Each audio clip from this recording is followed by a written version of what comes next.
My husband died and left me only one item in his will, a password, locked cell phone. My children laughed at me as they took over the $50 million company, the mansion, and all the luxury cars. Humiliated and alone, I tried everything to unlock it for months. On my 70th birthday, at the stroke of midnight, the phone unlocked itself and began to ring. A familiar voice cut through the silence of my small, empty apartment. "Happy birthday, my love. You finally made it to 70. Now the real game begins." What Arthur said next made me drop the phone. My hands were trembling so much that the device fell onto the threadbare carpet, but his voice kept coming from the speaker, revealing secrets that would change everything I thought I knew about my life, my marriage, and the true legacy he had built in the shadows. But to understand how I got to that moment, I have to go back 3 months. 3 months to the exact day of Arthur's funeral, when my perfect world crumbled like a sandcastle in the tide. Arthur died on a Tuesday afternoon. A massive heart attack in his office, surrounded by architectural blueprints and unsigned contracts. He was 68 years old, but he worked like he was 30. His secretary found him slumped over the walnut desk I had given him for our 20th anniversary. She called an ambulance, but it was too late. His heart had stopped beating 15 minutes before anyone opened that door. 15 minutes in which my husband died alone, without my hand holding his, without my voice telling him everything would be okay. That guilt ate at me more than the pain of his absence. The Brazilian mahogany casket was still open at the funeral home when Michael, my oldest son, already had his phone pressed to his ear, coordinating a meeting with the lawyers. He did not even wait for them to close the lid. Caroline was reviewing documents on her tablet, sitting in the front row, wearing that black silk dress that cost more than $5,000. Her dry eyes never once looked toward her father's body. Daniel, the youngest, at least pretended to be sad, but I knew him too well after 35 years. That boy never had an opinion of his own. He was always his sibling's shadow, nodding at whatever they decided. I was sitting alone in the second row. Alone. After 45 years of marriage, no one sat next to me. The floral wreaths filled the room with that sickly sweet smell that turned my stomach.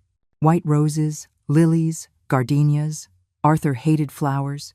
He said they were a waste of money for something that would be dead in 3 days. But there they were, hundreds of them, sent by business partners who never really knew him, who never saw him make coffee at 5 o'clock in the morning or stay up all night when the children had a fever. 45 years. And no one sat with me.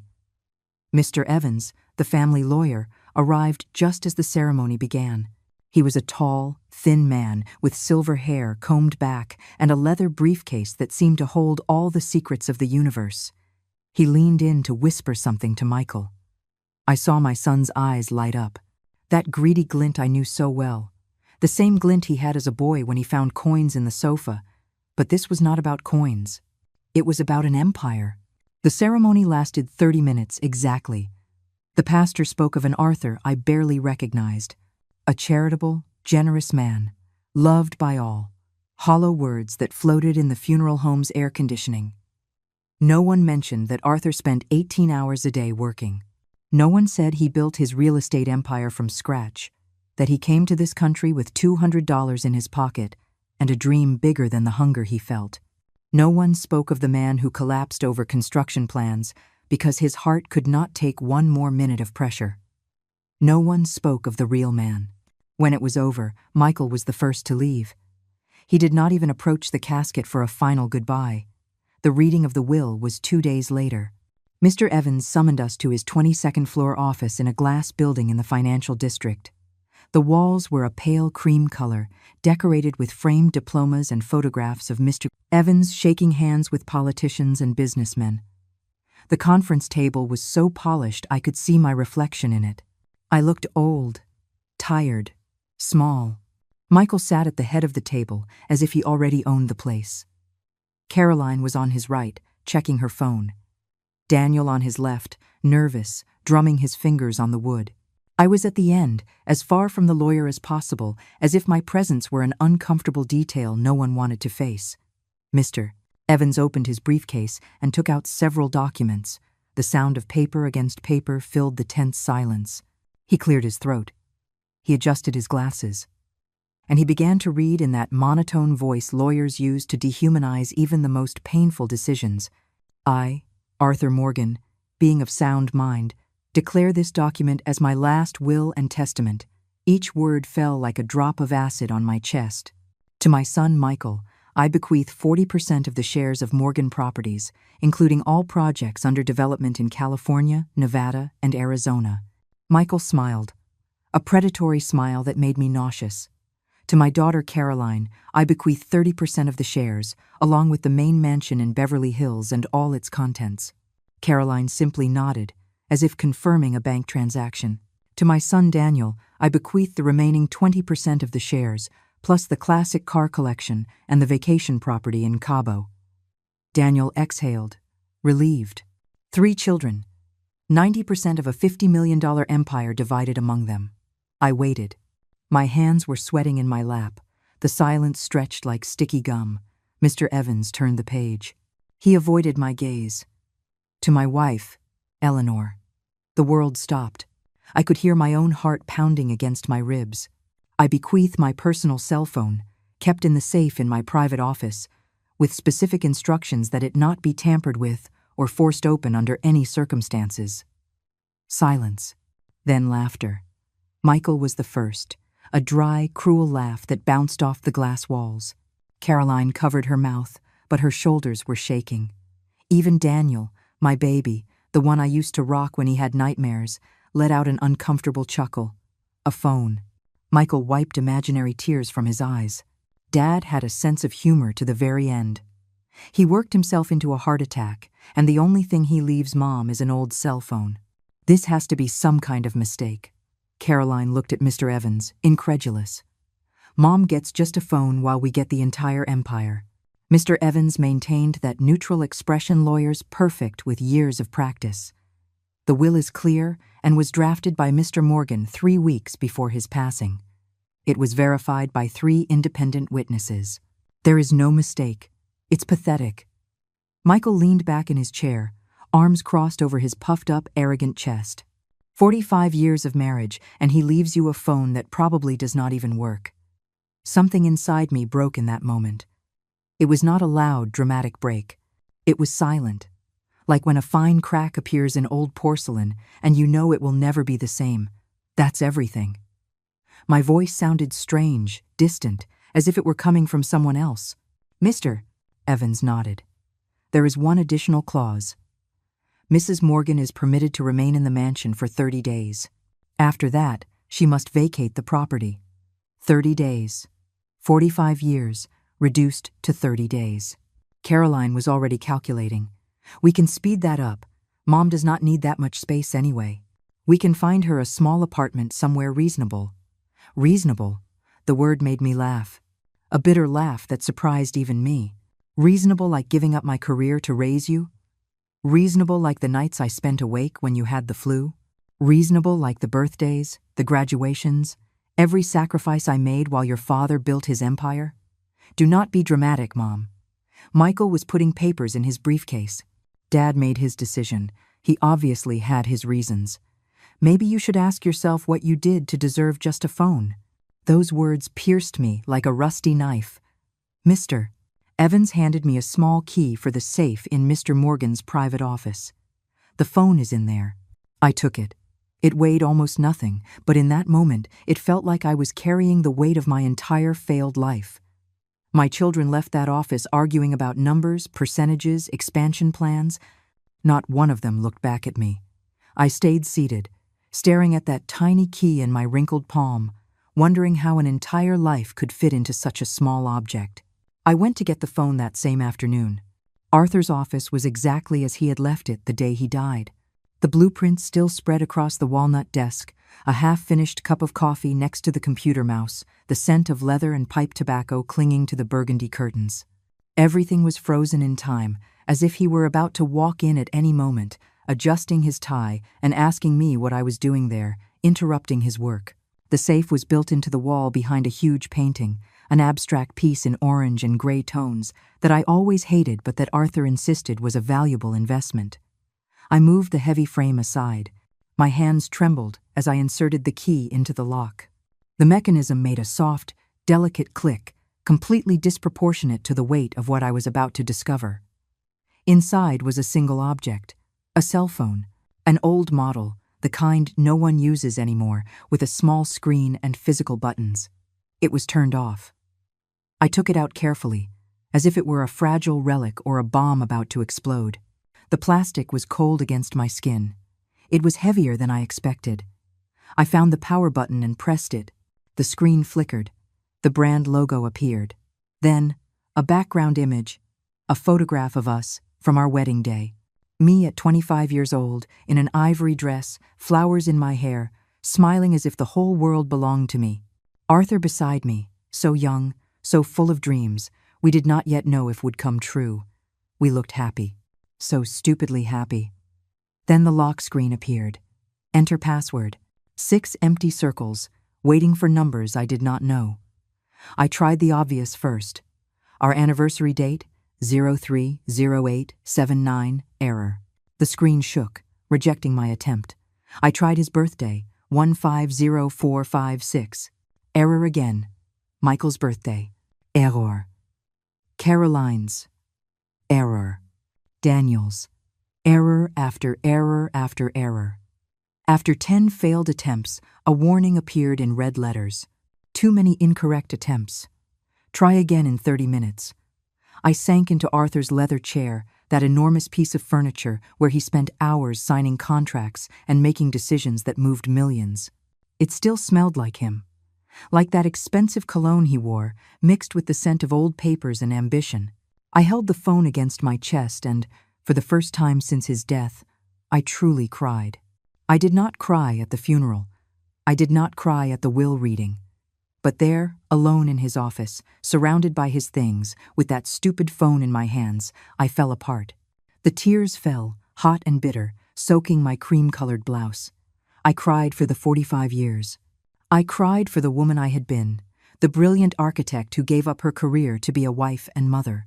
I cried for every family dinner where my children barely looked at me.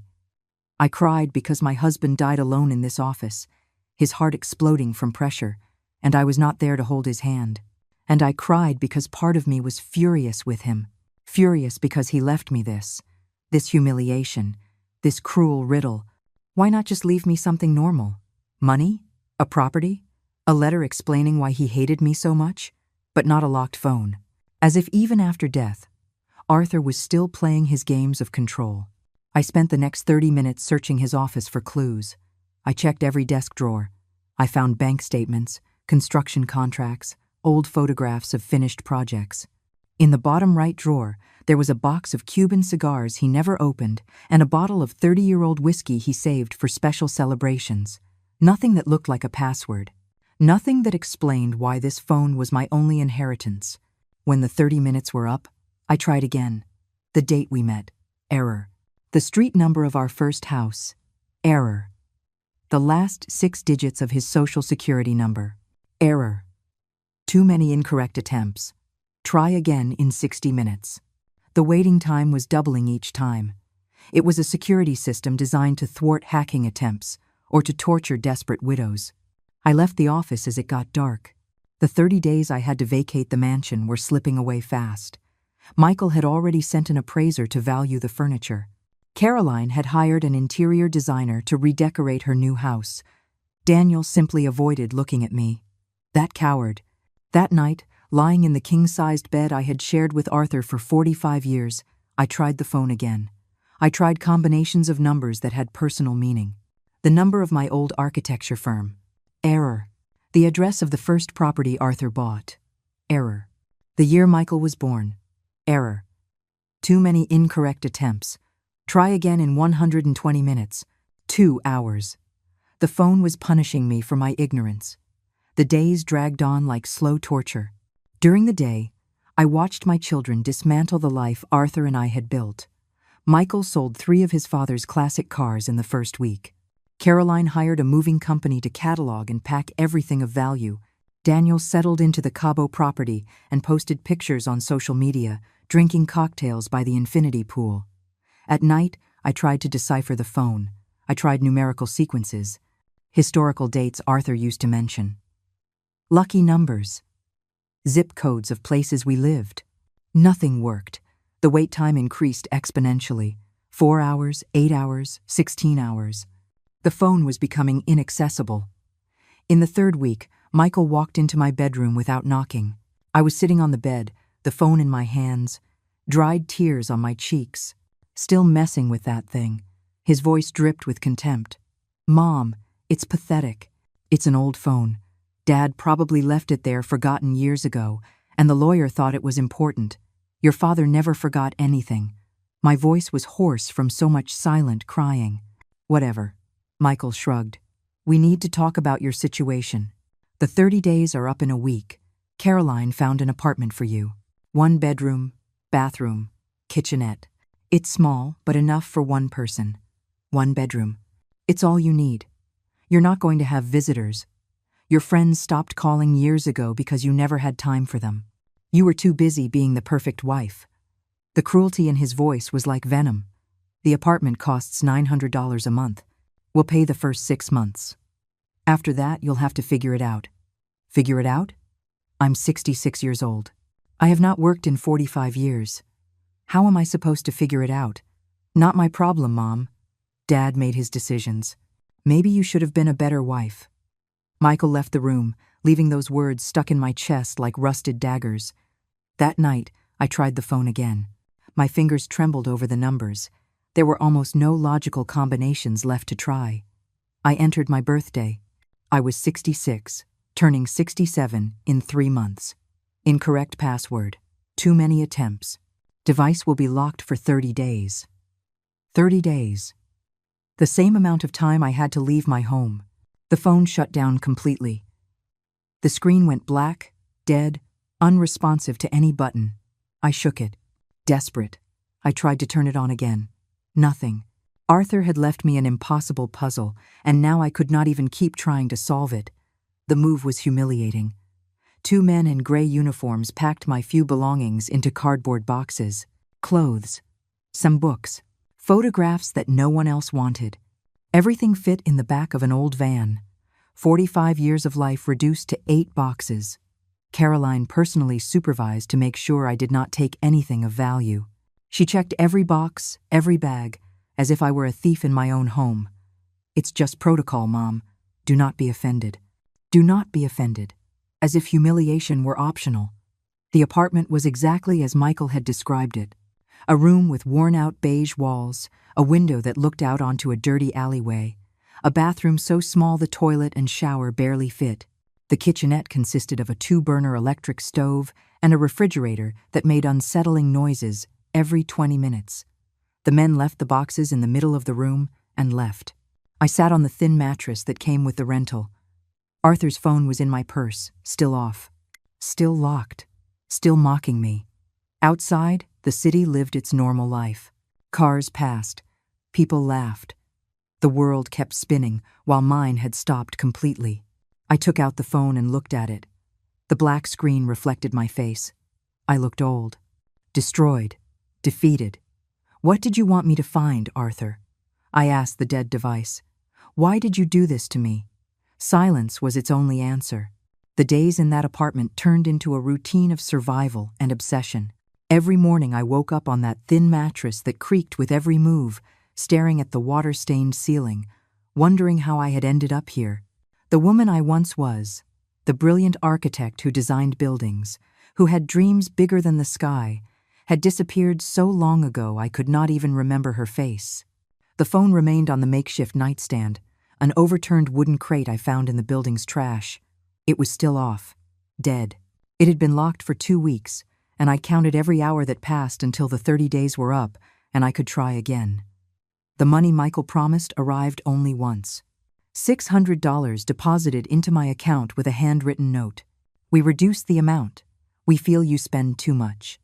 $600 for rent, food, utilities, medicine. My blood pressure required pills that cost $80 a month.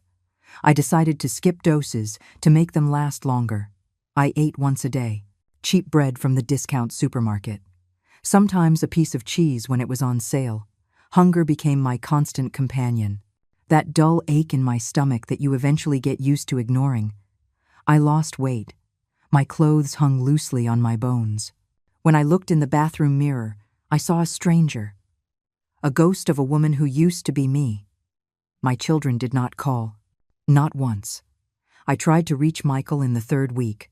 I dialed his number from the payphone on the corner because I could no longer afford a cell phone. His secretary answered with that professional, cold voice. "Mr. Morgan is in an important meeting. I'm his mother. It's urgent. He will return your call when he has time." He never returned the call. I tried Caroline. Her phone rang 6 times before going to voicemail. "Hi, you've reached Caroline Morgan. Leave your message after the tone." She did not even bother to include a warm greeting. I left a message, then another, then another. Absolute silence. Daniel was the only one who responded, but only with a text message. "Mom, I need space. What's happening is complicated for me too. Please understand." Space. He had a mansion in Cabo, and I had 200 square feet of desperation. The nights were worse. The building was full of noises that kept me awake. Couples fighting in the apartment above. Loud music from the hallway, constant sirens in the street. And me, lying in the dark, holding that dead phone against my chest as if it were the only thing connecting me to reality. I talked to it. To Arthur. To the phone. To both. Why did you hate me so much? What did I do to deserve this? I gave up everything for you. My career. My dreams. My friends. I became the wife you needed, the mother your children needed. I erased myself so all of you could shine. And this is what I get. The phone never answered, but I kept talking. I turned 67 in that apartment. No one remembered. Not a call. Not a text. Not a word. I spent the day sitting by the window, looking at the dirty alley, eating dry bread, counting the hours until the phone might unlock again. When the 30 days were finally over, my hands were trembling so much I could barely hold the device. I pressed the power button. The screen flickered. The logo appeared. Then the picture of our wedding. And finally, the lock screen. Enter password. 6 empty circles, waiting for me. This time I was more careful. More strategic. I had spent 30 days thinking, remembering, analyzing every significant moment of our life together. I had a list written in an old notebook, all the possible combinations I had not yet tried. I started with the date Arthur arrived in this country. Error. The number of his first rented apartment. Error. The date he opened his first bank account. Error. Every error was a stab. But I continued. I had to continue. Because if I gave up, then everything had been for nothing. My entire life had been for nothing. I tried the date Arthur proposed to me. We were in a cheap Italian restaurant. He did not have money for a ring yet, but he asked me anyway. I said yes, without hesitation. Error. I tried the day we bought our first house. A small property in a forgotten neighborhood, but it was ours. Error. Too many incorrect attempts. Try again in 30 minutes. 30 minutes that felt like 30 years. When I could try again, something in my strategy changed. I stopped thinking about happy dates. I started thinking about painful dates. Arthur was not a sentimental man. He was pragmatic. Tough. Built by suffering. I tried the date his father died. Arthur was 15. He never talked much about it, but I knew it had marked him deeply. Error. The date we lost our first business. We almost filed for bankruptcy. Arthur did not sleep for weeks. Error. The date his mother was deported. He could not do anything to stop it. He was 19 and felt completely powerless. Error. Too many incorrect attempts. Try again in 60 minutes. This was becoming an endless nightmare. Every failed attempt sank me deeper into despair. I started to wonder if Arthur had simply chosen a random password. Something meaningless. Just random numbers to torture me forever. But no, Arthur never did anything without a purpose. Every decision he made in his life had a calculated reason behind it. This phone was no different. There was an answer. I just had to find it. 2 more months passed. The money from Michael stopped coming completely. I called the office again. This time, not even the secretary answered. Just a machine with automated options that led me in an endless circle. I left desperate messages. Please. Nothing. I started selling my things. First, the clothes that no longer fit because of the weight loss. Then, the books, the framed photographs, everything that had any value, however minimal. A thrift store gave me a few dollars for each load. It was not enough. It was never enough. But it kept me alive one more day. The landlord knocked on my door on the morning of the 3rd month. He was a heavy-set man, with breath like beer and eyes that showed no compassion. "Mrs. Morgan, you owe 2 months' rent. I know. My children promised to pay. But I do not care about your children. I need the money, or you'll have to leave. Please, I just need a little more time. 2 weeks. If you do not pay, I'm kicking you out." He closed the door, leaving the ultimatum hanging in the air like a death sentence. 2 weeks. $1,800 that I did not have and no way to get. That night, sitting on the mattress, my stomach empty and my heart even emptier, I held the phone in my hands. I was not even trying to unlock it anymore. I just stared at it, looking for answers in its dark screen. "Arthur, if there's any part of you still in this world, I need you to give me a sign. Anything. Because I cannot do this anymore. I'm breaking. I'm not strong anymore. I'm nothing." The phone remained silent. But then, something changed. A strange sensation like electricity in the air. I looked at the screen. It was still off. But something was different. I could not explain it.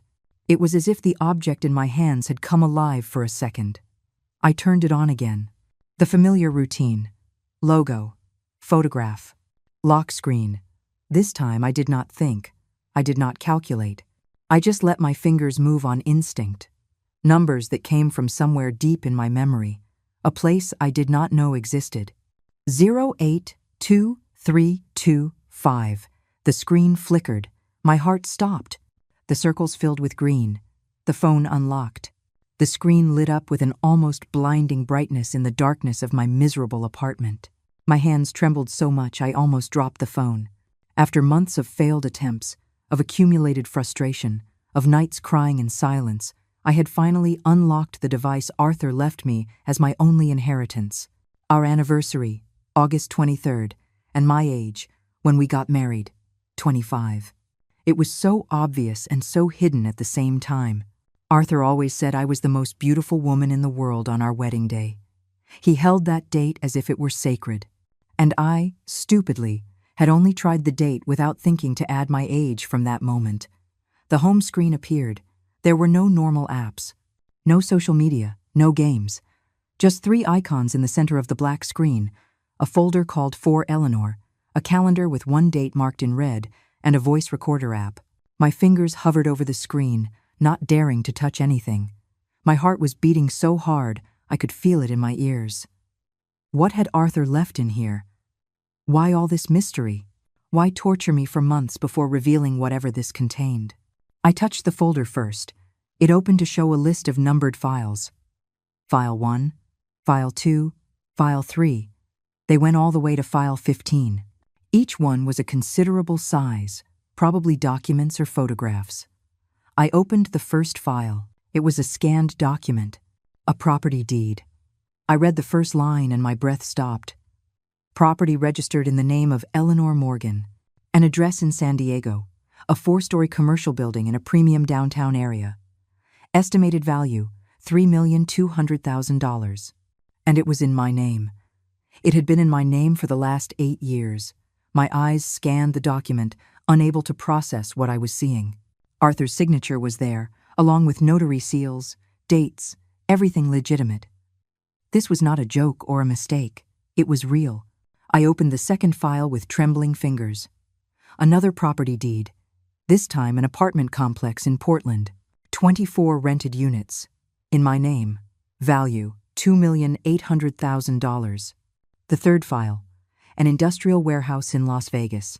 $1,400,000. In my name. Fourth file. Fifth. Sixth. I kept opening documents like a woman possessed. Properties all along the West Coast. Buildings. Land. Investments. All registered in my name. All with impeccable legal documentation. all worth millions. When I finished reviewing all 15 files, my hands were shaking so badly I had to drop the phone onto the mattress. The numbers danced in my head. I added them up mentally, though I could barely think straight. $42 million. $42 million in properties I never knew existed, all legally mine, hidden for years in records I never checked because I trusted Arthur implicitly to handle the finances. The world was spinning around me. The walls of the miserable apartment seemed to be closing in. The air became thick, hard to breathe. This could not be real. It was too much. It was impossible. But there were the documents. Scanned, signed, real. Arthur had left me a secret empire. While my children were fighting over their $50 million, I had $42 million hidden in properties that no one else knew about. And according to the documents, all these properties were generating income. Rents, profits, money that had been flowing into a bank account I also did not know I had. I exited the folder and touched the calendar icon. It opened to show a single marked day, October 18th. My 70th birthday. It was exactly 3 weeks away. There was a note attached. Everything will be revealed on this date. Wait, my love, wait. 3 weeks. Arthur wanted me to wait 3 more weeks before revealing everything.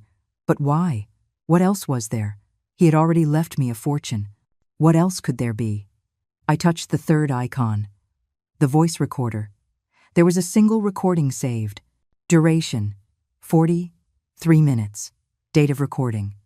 2 weeks before Arthur died. 2 weeks before his heart exploded in that office, surrounded by blueprints and contracts. My finger hovered over the play button. A part of me wanted to press it immediately, to hear his voice again, to understand what the hell was going on, but another part was afraid, a deep primal fear of what that recording might contain. The tears started to fall before I could stop them. They were not tears of sadness. They were tears of confusion, of anger, of relief, of 1,000 contradictory emotions hitting me all at once. Why did you not tell me anything? I spoke to the phone as if Arthur could hear me. Why did you let me suffer? Why did you put me through all this? But I knew Arthur. I knew how he thought, how he planned, how every move he made had 10 calculated steps ahead. This was not pointless cruelty. It was a test, or a lesson, or both. I wiped my tears with the back of my hand. I took a deep breath, and I pressed the play button. Static. Then a clearing of the throat, and then his voice, as clear as if he were sitting next to me. Hello, Eleanor. If you are listening to this, it means I managed to keep this plan secret until the end. It means I died without telling you anything. And it means you have been through the hell I designed specifically for you. His tone was calm, serene, like when he explained business contracts or financial decisions. I know you are furious with me right now. You have every right to be. I left you a locked phone while our children got everything visible. I made you look like the fool, the forgotten one, the one who was worthless. And worse, I let them humiliate you. I let them kick you out of your own home. I let you go hungry and cold in some horrible place. A pause. I could hear his heavy breathing on the recording. I'm sorry, my love. I'm sorry for every second of pain I caused you. But I needed it to happen exactly like this. I needed our children to show who they truly are when they think they have won everything. I needed the world to see them without their masks. And more importantly, I needed you to see yourself without me. My hand covered my mouth. The tears were falling silently. For 45 years, you were my wife, my partner, the mother of my children. But somewhere along the way, you forgot who you were before you were all of that. You forgot the brilliant architect, the woman with her own dreams. You became my shadow, and I allowed it because it was easier for me, more convenient. His voice broke, slightly. This phone is not just an inheritance, Eleanor. It is your liberation. The documents you found are real. The money is yours. It always was. I built that parallel empire using your name, because I knew that one day you would need to be independent.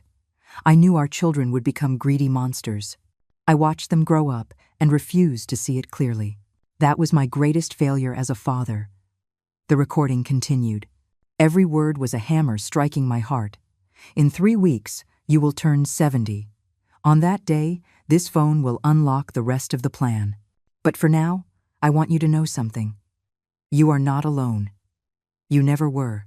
And what comes next will change everything. Static. End of recording. I sat in the darkness, the phone still in my hands, processing what I had just heard. I did not sleep that night. I could not. I stayed sitting on that thin mattress, holding the phone as if it were a sacred object, replaying Arthur's recording over and over until I had memorized every word, every pause, every breath. His voice filled the empty apartment, making it feel less lonely, less miserable. But it also filled my head with 1,000 questions that still had no answers. What else had he planned? What would happen on my 70th birthday? Why wait so long? He had already given me the properties. He had already given me a fortune I did not even know existed. What else could there be? When the sun began to filter through the dirty window, illuminating the cracks in the walls, I made a decision. I would not tell my children anything. Not yet. Arthur had designed this as a test, as a calculated revelation. If he had waited until my birthday to reveal everything, then I would wait too. I wanted to see just how far their greed would go, how far they were willing to sink me before the truth came out. The next few days were strange. I was still the same poor woman living in that awful apartment, eating cheap bread, counting pennies. But now, there was a secret burning inside me, a knowledge that changed everything. I walked the streets feeling as if I had an invisible superpower. People looked at me and just saw a forgotten old woman. They did not know I owned buildings, properties, a hidden empire. The landlord knocked on my door again. His knocks were aggressive, impatient. "Mrs. Morgan, time's up. Either you pay now, or I'm kicking you out today." I opened the door just a crack. He smelled of alcohol and stale sweat. "I need 2 more days. Please. I already gave you 2 weeks. No more extensions. 2 days. I'm begging you." Something in my voice, maybe the genuine desperation, made him hesitate. He snorted in frustration. 2 days, not 1 more. And you better have the full amount, or I'm calling the police to drag you out. He left, cursing under his breath. I closed the door and leaned against it. 2 days.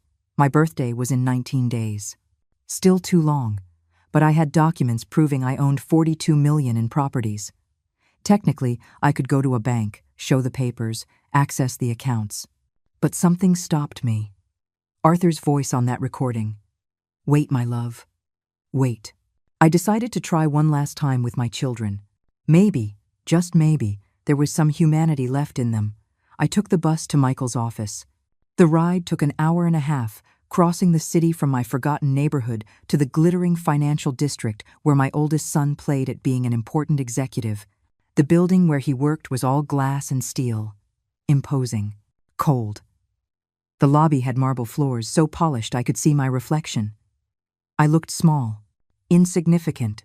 The receptionist stopped me before I could even get near the elevators. "Do you have an appointment?" "I'm Michael Morgan's mother. I need to see him." She looked me up and down, evaluating my worn clothes, my old shoes, my tired face. Her expression shifted to something between pity and contempt. "Mr. Morgan is in meetings all day. I can leave him a message. Please, just 5 minutes.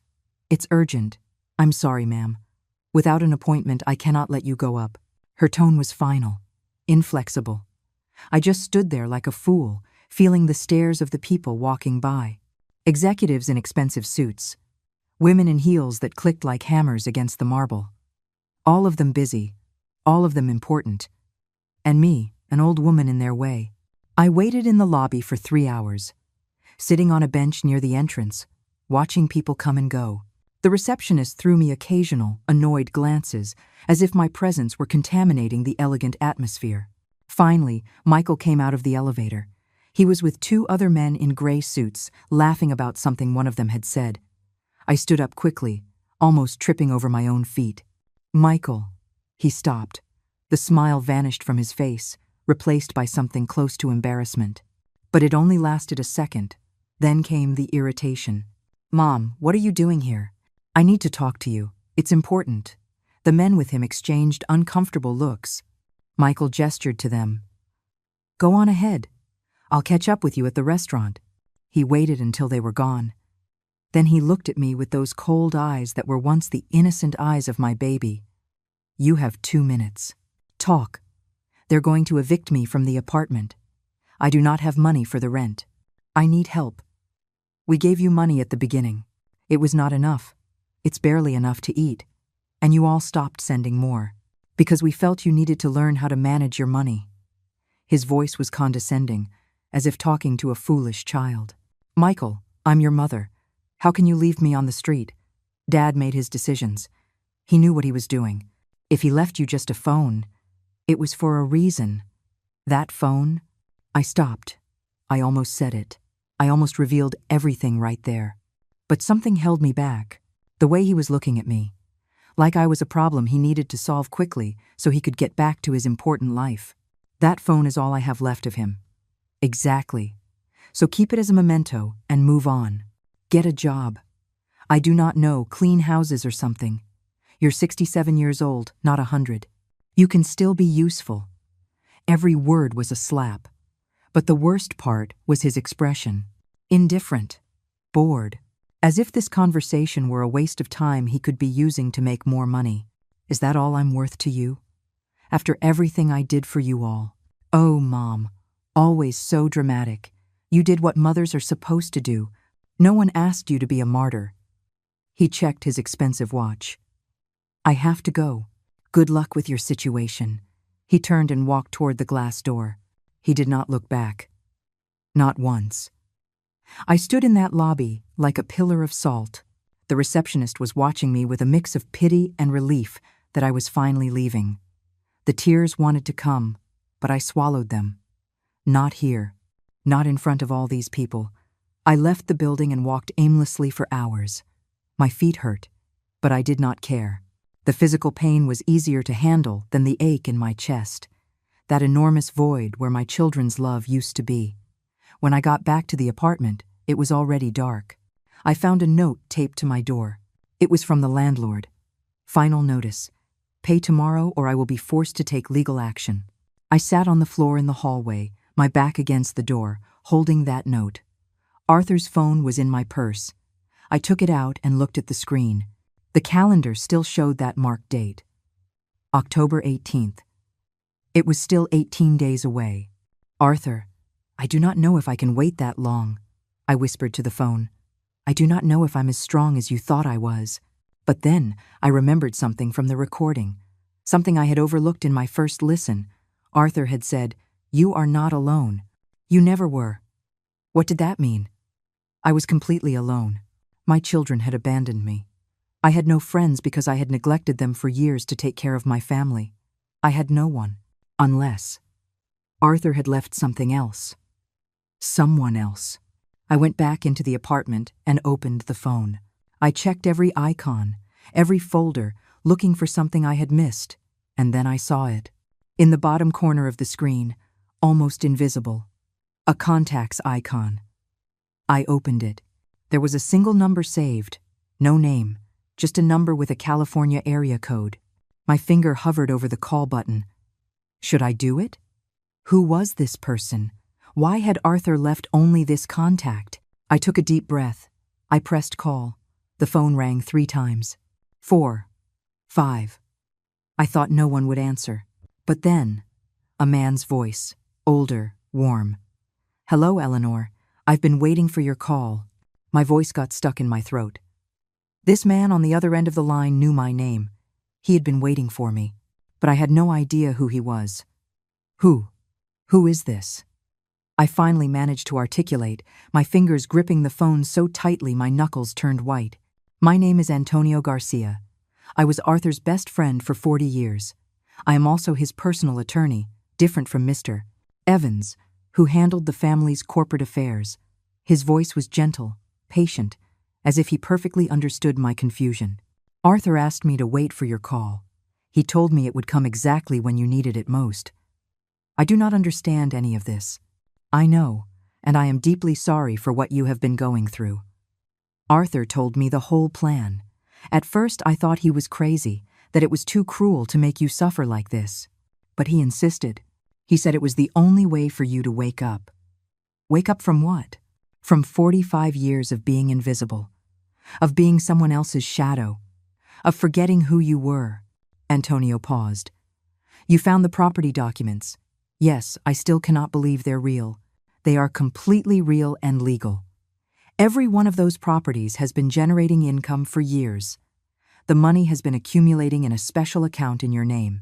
There is currently about $6,300,000 in cash available, in addition to the value of the properties. My legs gave out. I had to sit on the mattress before I fell. 6 millions. In cash. Available. While I was about to be kicked onto the street for not being able to pay $1,800. Why did Arthur not tell me anything?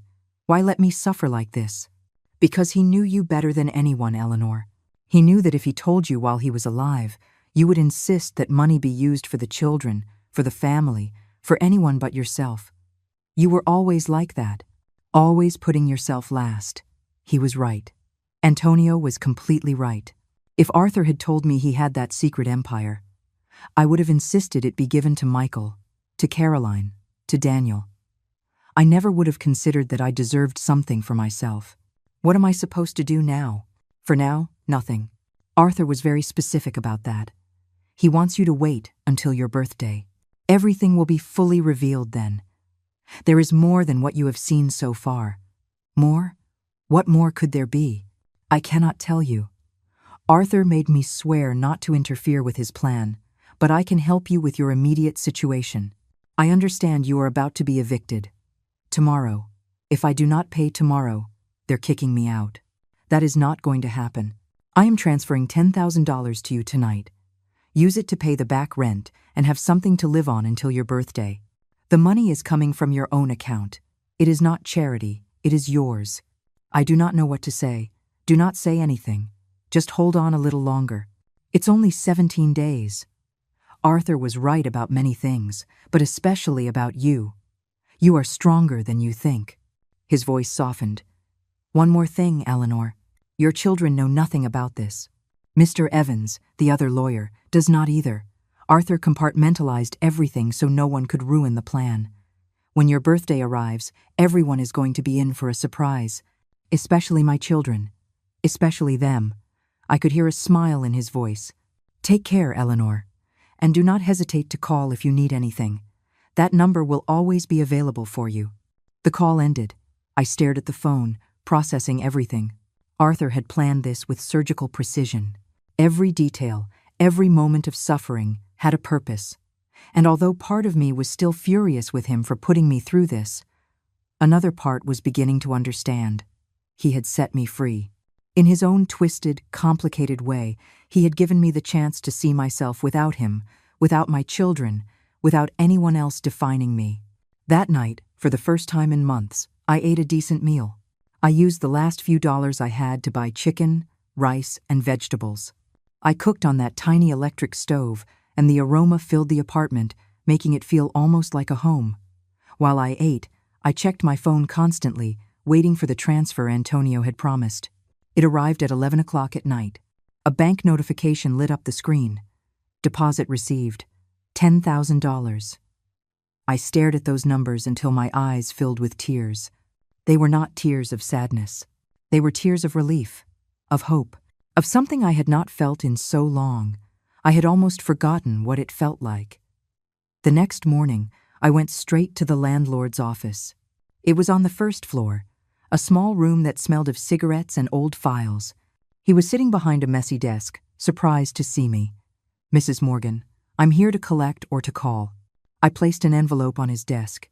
Inside was $2,000 in cash. I had withdrawn it early that morning from an ATM. Here is the back rent plus next month, all in cash. He opened the envelope, counted the money twice, looking at me with a mixture of surprise and suspicion. Where did you get this? That is not your problem. We're settled. Yes, we're settled. He was still looking at me as if I had done something illegal. I walked out of that office with my head held high. For the first time in months, I did not have to humiliate myself. I did not have to beg. I had money. I had power. Even though I still lived in that awful apartment, even though I still wore old clothes, there was something different inside me. a spark that had been extinguished for far too long. The next few days passed in a strange haze. I was still the same Eleanor on the outside, but inside, something fundamental had changed. I walked the streets and saw the world differently. I no longer felt like a victim. I felt like someone biding her time. I tried contacting Caroline again. This time, to my surprise, she answered. Mom. Her voice sounded annoyed, as if I had interrupted something important. Caroline, I just wanted to know how you are. Busy. The mansion needs a complete remodel. The designer says everything is outdated. We're going to spend about $500,000 on renovations. $500,000. The amount would have paralyzed me days ago. Now I just felt a bitter laugh rising in my throat. That sounds expensive. It's an investment. Anyway, why were you calling? I just wanted to hear your voice. It's been months since we talked. Well, we've talked. I have to go. The designer is waiting. With no goodbye, she hung up. I stared at the phone. Not one question about how I was. Not a second of genuine interest.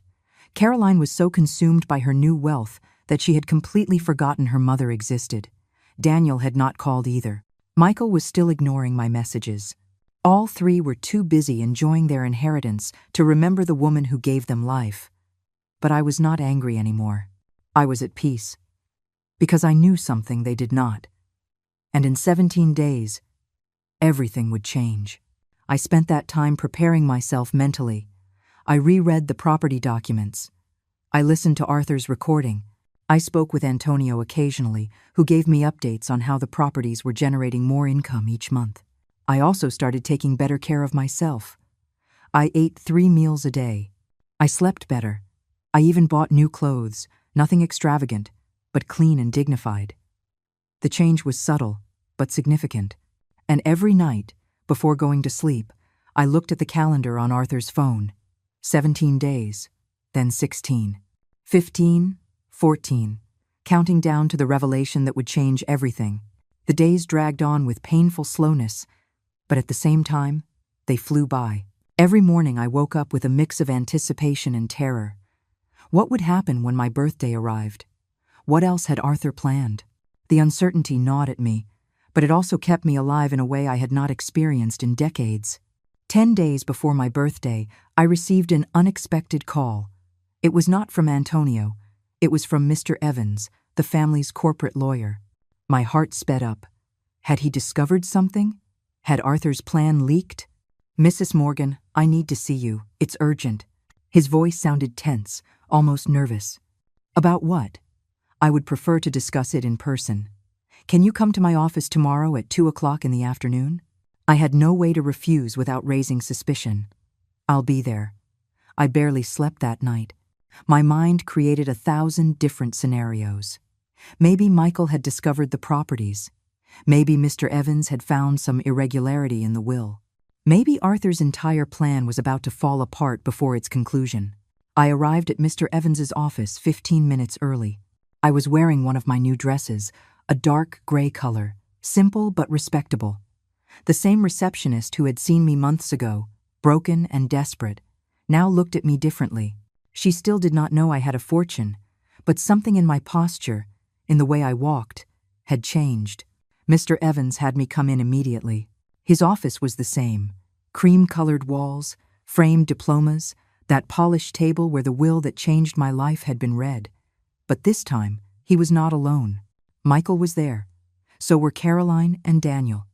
All three were sitting in the same chairs they had occupied on that terrible day. And they were all looking at me with expressions I could not quite decipher. Worry, guilt, fear. Sit down, Mom. Michael pointed to the empty chair at the end of the table, the same place where they had humiliated me months ago. I sat down slowly, keeping my expression neutral. My heart was pounding like a war drum, but I was not going to let them see it. Mr. Evans cleared his throat, adjusted his glasses, and spoke in that professional tone he used to mask discomfort. Mrs. Morgan, I've called you here because a complicated situation has arisen. Over the past few weeks, we have been auditing the finances of Morgan Properties as part of the transition process, and we have discovered certain irregularities. Irregularities. I kept my voice calm. Depths. Michael interjected, his face tense. Massive debts that Dad hid in the corporate structure. Loans with sky-high interest rates. Projects that are losing money. Contracts with penalty clauses that are destroying us. Caroline looked pale, her hands trembling slightly. We are in serious trouble, Mom. The company we thought was worth $50 million actually owes nearly $40 million. We are on the verge of bankruptcy. A heavy silence filled the office. I processed this information with a mixture of shock and growing understanding. Arthur had done this. He had structured his visible empire as a trap, a beautiful, golden trap that was now closing in on my children. Why are you telling me this? I asked finally. Mr. Evans exchanged glances with my children before continuing. Because legally, you are still part of the Morgan family, and there may be certain assets in your name that could help resolve this crisis. There it was, the real reason for this meeting. They were desperate and thought I might have something of value hidden somewhere. I have nothing, I said simply. You were there when the will was read. I received a phone. That's all. That phone. Michael leaned forward. Did you manage to unlock it? My mind worked quickly. I could lie. I could say no. But something in me wanted to see how far they would go. I wanted to see if there was any spark of real humanity, or if this was all just financial panic disguised as family concern. Yes, I unlocked it. The three of them tensed visibly. Mr. Evans leaned forward, anxiously. And what was inside? Old photographs, voicemails, memories. It was not entirely a lie. Those things were there too. I just had not mentioned them. Nothing of monetary value. The disappointment on their faces was palpable. Michael leaned back in his chair, running his hands through his hair in frustration. This is a disaster. Dad left us a rotten empire. Why would he do something like that? Because he wanted to teach you a lesson, I thought. Because he wanted to show you that greed has consequences. Because you became exactly the kind of people he despised. But I did not say any of that. I just sat there, watching them fall apart. Caroline started to cry. Not delicate, pretty tears. Ugly, desperate tears from someone watching her perfect world collapse. I'm going to lose the mansion. The designer already spent $200,000 on renovations, and now I cannot pay him. He's going to sue me. Daniel looked sick, his skin a greenish hue. I sold 2 of the classic cars for way too little because I needed cash fast. Now I find out those cars were collateral for a loan. I'm in serious legal trouble. I observed all 3 of them. My children, the people I grew up loving, and I felt nothing. Not joy in their suffering, but not compassion either. Just a void where a mother's unconditional love used to be. I'm sorry for you, I said, and it was genuine. I was sorry. I was sorry they had reached this point. I was sorry Arthur had to teach them in this brutal way, but I do not know how I can help. Could you talk to Mr. Evans? Michael now sounded almost pleading. See if there's any way to reclaim a part of the inheritance. Something Dad might have overlooked. Anything. After 45 years of marriage, your father left me a phone. Do you really think he overlooked anything? I let the irony hang in the air. You received everything. I received nothing. Those were his decisions. But you were his wife. And you are his children, I interrupted. If he wanted to punish me with nothing, what makes you think he did not want to punish you with debts? The silence that followed was uncomfortable, tense. Mr. Evans coughed nervously. There is another option. The 3 of you could file for corporate bankruptcy. You would lose the company, the properties, everything. But you could start over. Start over?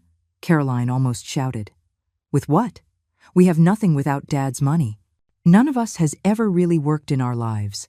And there it was. The naked, ugly truth. My children were parasites. Beautiful, educated, well-dressed, but parasites nonetheless. Arthur had given them everything, and they never learned to build anything for themselves. I stood up. If there is nothing else, I'd like to leave. Mom, wait. Daniel stood up too. For the first time in months, he was really looking at me. Not through me, but directly into my eyes. I'm sorry. For everything. For how we treated you. For kicking you out of the house. For everything. It was an apology. Finally. But it came late. It came only when they needed something. It was not genuine. It was convenient. It's okay, Daniel. I lied. It was not okay. Nothing was okay. I hope you find a solution. I left that office feeling strangely light. I had faced my children. I had seen their desperation. And I had not given in. I had not revealed anything. Arthur would be proud. On the bus back to my apartment, I looked out the window at the city passing by. Tall buildings, busy people, life happening in all directions. And me, sitting there with a secret that would change everything in 9 days. 9 days until my 70th birthday. 9 days until the truth came out. 9 days until Arthur had the last word. The last 9 days were a sweet agony. Every hour that passed brought me closer to the final revelation, but it also increased my anxiety. What else had Arthur planned? He had already given me a fortune. He had already exposed our children for who they really were. What else could there be? Antonio called 3 days before my birthday. His voice sounded different, more serious, more formal. Eleanor, I need you to come to my office on your birthday. At 9 o'clock in the morning, sharp. What's going to happen? Everything will be revealed then. Arthur left very specific instructions. I have also invited your children and Mr. Evans. Everyone needs to be present. My stomach twisted. Do they know what the meeting is for? They only know it's about pending matters of Arthur's estate. They have no idea what's really coming. He paused. Eleanor, prepare yourself. What is about to happen will change everything. Not just for you, but for everyone. The call ended, leaving me with more questions than answers. I spent those 3 days in a constant state of nervousness.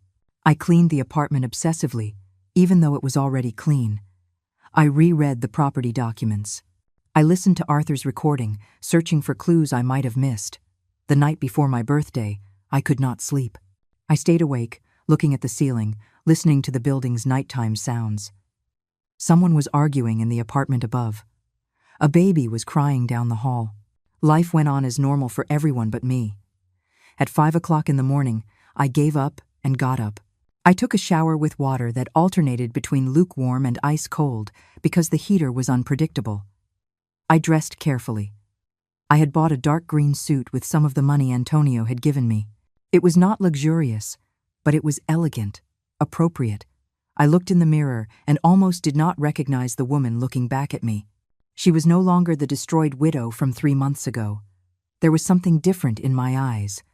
Determination. Strength. Something that had been dormant for 45 years and was finally waking up. I arrived at Antonio's office at 8:40. The building was different from Mr. Evans's. Older, with exposed brick and wood-framed windows. Antonio's office was on the 3rd floor. An older secretary greeted me with a genuine smile. Mrs. Morgan, Mr. Garcia is waiting for you. She led me down a hallway with wooden floors that creaked under our steps. Antonio's office was cozy, filled with books, with a dark mahogany desk and worn leather armchairs that looked like they had been there for decades. Antonio stood up when I entered. He was a man in his 70s, with completely white hair, kind eyes behind gold-rimmed glasses, and a smile that radiated warmth. Eleanor. He took my hands gently. Happy birthday. Thank you. My voice came out shaky. Sit down. The others will be here soon. But before they arrive, I want to give you something. He took a thick envelope from his desk and handed it to me. It was sealed with red wax, an old-fashioned detail that was very much like Arthur. What is this? A letter. Arthur wrote it for you to read today, before the meeting. Take your time. He left me alone in the office. My hands trembled as I broke the seal. Inside were several pages, handwritten in Arthur's angular script. I would recognize that handwriting anywhere. My dearest Eleanor, if you are reading this, it means you survived. I knew you would.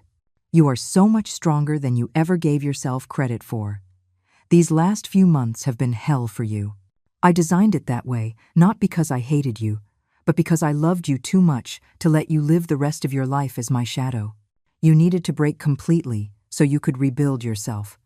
Our children became monsters. That is my fault. I gave them too much. I taught them that money was power, but I never taught them compassion, humility, or hard work. When I saw what they had become, I knew I had to do something drastic. The empire they inherited is real, but it is structured to teach them a lesson.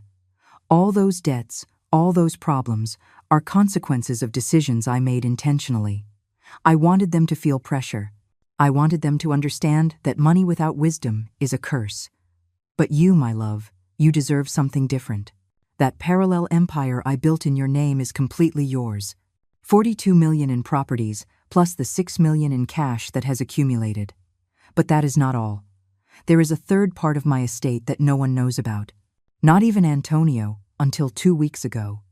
For the last 15 years, I have been investing in tech companies, international real estate, and investment funds under a shell corporation registered in Delaware. That corporation is worth approximately $68 million, and it is entirely in your name. Adding it all up, you are the owner of more than $116 million. You are one of the wealthiest women in California, and no one knows it. Today, in this meeting, Antonio will reveal all of this in front of our children. They will see your true power. They will see that the man they thought had forgotten you, in reality, gave you everything. But here is the most important part, Eleanor. That money is not for you to become like them. It is for you to rebuild your life on your own terms. Travel. Design buildings again. Pursue the dreams you sacrificed for us. Live. And about our children. That decision is yours. You can help them out of their debts, or you can let them learn the hard way. I will not judge you for whichever decision you make. I am in no position to judge anymore. I just want you to know that every decision I made, every moment of pain I caused you, was because I believed in you. In the woman you were before you met me. In the woman you can still be. Happy 70th birthday, my love. May these be the first of many more to come. Yours always, Arthur. The tears fell onto the paper, smudging the ink. But they were not tears of sadness. They were tears of release, of understanding, of forgiveness. Arthur had given me everything. Not just money. He had given me the chance to rediscover myself, to be strong, to be me again. The door opened. Antonio peeked his head in. They've arrived. Are you ready? I wiped my tears. I took a deep breath. I stood up, straightening my back, lifting my chin. I'm ready. We entered the conference room. Michael, Caroline, and Daniel were already there, sitting on one side of the table. Mr. Evans was with them, his expression confused. None of them understood why they were there. When they saw me walk in, their expressions were of shock. I was no longer the broken woman they had seen days ago in Mr. Evans's office. There was something different about me. Power, presence, control. I sat on the other side of the table, directly across from them. Antonio placed himself at the head, opening his briefcase and taking out documents. Good morning, everyone.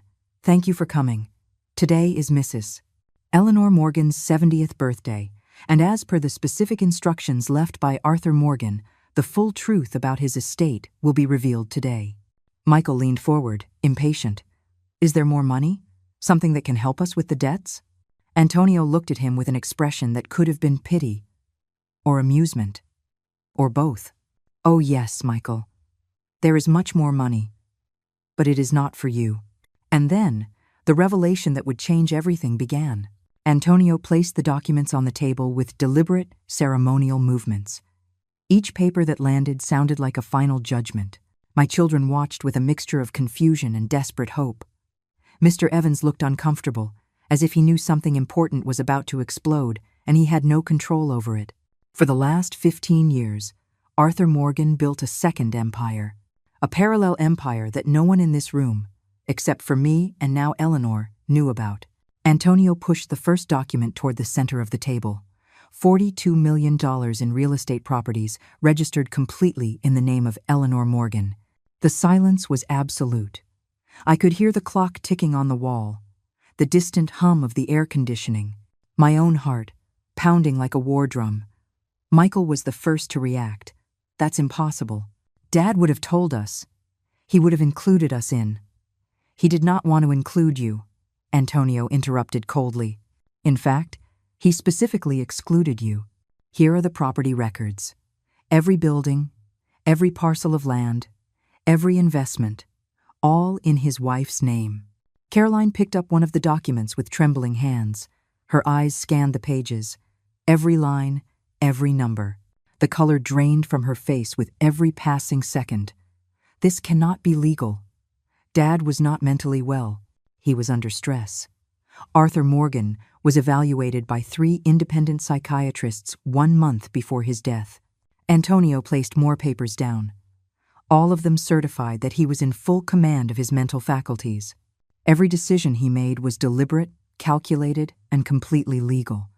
Daniel was staring at the table, his face buried in his hands.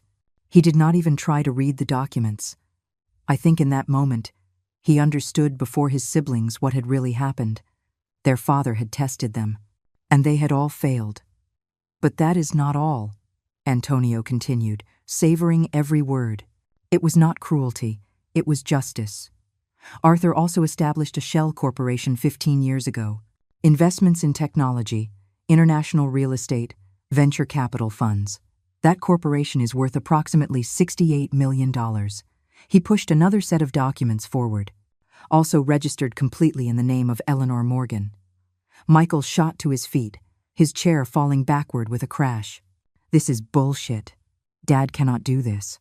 We're his children, and she is his wife of 45 years. Antonio's voice was steel. The woman who sacrificed her career, her dreams, everything, so that you 3 could have the life you had.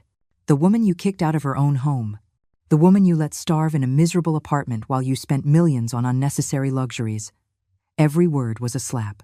Michael just stood there, shaking with rage and helplessness.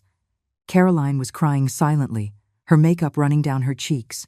Daniel was still, head in his hands, defeated. Mr. Evans finally spoke, his voice barely a whisper. What is the total estate? Adding the properties, the accumulated cash, and the shell corporation, Eleanor Morgan is the owner of approximately $116 million. Antonio leaned back in his chair. More than double what you 3 inherited. And unlike your estate, hers does not have a single dollar of debt. The silence that followed was devastating. All the arrogance, all the superiority, all the contempt my children had shown for months instantly evaporated. They looked at me as if seeing me for the first time. I was no longer the useless old woman. I was the wealthiest person in the room. Mom. Caroline tried to speak through her sobs. We did not know. If we had known. You would have been different, I interrupted. My voice was calm, but firm. You would have treated me with respect if you knew I had money? You would have loved me only because it was convenient? No one answered. Because we all knew the answer. I stood up slowly. For the first time in this meeting, all eyes were on me. But now it was not out of pity or contempt. It was out of respect, out of fear, out of the understanding that the balance of power had completely shifted. For 45 years, I became what you needed. The perfect wife, the sacrificial mother, the one who always put everyone else first. I walked around the table, my steps echoing in the room. And when your father died, you discarded me like trash. You humiliated me. You left me alone. You taught me that the love I gave you for your entire lives meant nothing. Michael opened his mouth to speak, but I stopped him with a look. Arthur gave me this fortune. But more importantly, he gave me the chance to see you without a mother's illusions. I saw you exactly as you are, greedy, cruel, selfish. I paused, and now I have a decision to make. The 3 of them tensed. They knew what was coming. The question that had been floating in the air since Antonio started revealing everything. You are in massive debt, on the verge of bankruptcy, and I have more than enough money to save you.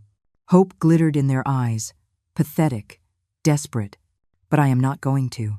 The blow was visible. Caroline let out a whimper. Daniel shut his eyes tightly. Michael's hands clenched into fists until his knuckles turned white. Not because I am vengeful, but because your father was right. You need to learn this lesson, the hard way. You need to understand that money without values is a curse. You need to build something for yourselves for the first time in your lives. I walked to the door. Then I stopped and turned one last time. If someday, not tomorrow or next month, but someday in the future, when you have learned humility, when you understand the value of hard work and compassion, if at that moment you come to me as children who truly love their mother and not as beggars looking for money, then maybe, just maybe, we can rebuild what was broken. I walked out of that conference room with my head held high. Behind me I heard sobs, muffled shouts, the sound of a world collapsing, but I kept walking. Because for the first time in 70 years, I was walking toward my own future, not someone else's. Antonio caught up with me in the hallway. He was smiling. Arthur would be proud. I know. And I did. I could feel it, as if his spirit were there, watching, finally at peace. 3 months later, I was standing in front of a new building in the center of the city. My building. Not as an investment, but as my new architecture studio. Eleanor Designs, the sign on the entrance read. Small, modest, but mine. I had hired 3 talented young architects. I paid them well. I taught them everything I knew. And for the first time in decades, I was creating again, designing, building, living. My children had not called. I heard from Antonio that they had filed for corporate bankruptcy. Michael was working at a real estate firm as a regular agent. Carolyn had sold the mansion and was living in a normal apartment. Daniel had gone back to college to finish a degree he abandoned years ago. Maybe one day they would come to me, maybe not. But I was at peace with both possibilities. Because I finally understood what Arthur had been trying to teach me. The greater the humiliation, the greater the preparation. What seemed like the end was only the beginning of who I really was. It took me 70 years to find myself, but it was worth every second of pain. I looked at the phone Arthur had left me, now kept on my desk like a relic. I smiled. Thank you, my love, for believing in me when I did not believe in myself, for giving me wings when I thought I only deserved chains, for reminding me that it is never too late to start over. Outside, the city shined with infinite possibilities, and I, Eleanor Morgan, was finally ready to live them all.